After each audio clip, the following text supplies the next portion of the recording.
Это 15-й видеоурок по программе 1С.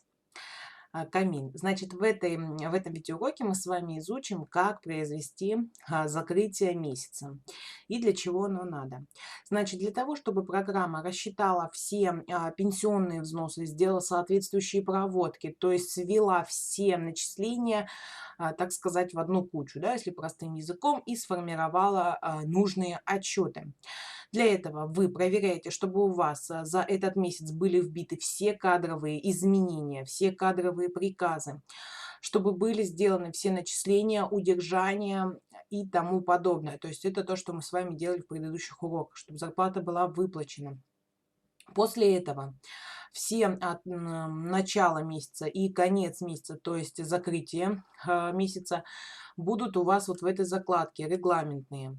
Значит, в данном случае у нас есть с вами только открытие месяца, июнь. В данном уроке нам надо с вами сделать конец месяца. После того, как все проверили, мы с правой стороны вот здесь вот нажимаем на конец месяца один раз левой клавишей мышки.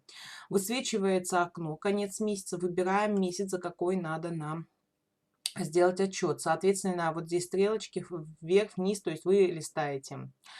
Проверяйте все ставки наших страховых пенсионных взносов, чтобы они соответствовали.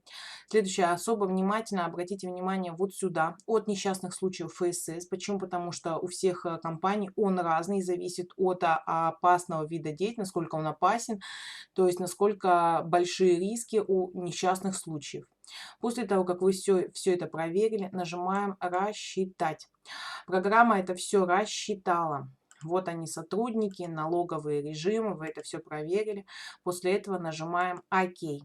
Наш конец месяца появился, и уже программа вывела сумму и поставила зеленую галочку, говорящую о том, что документ проведен. Таким образом, у нас с вами месяц закрыт. Наш с вами июнь. Если у вас остались вопросы, спрашивайте. На этом до свидания.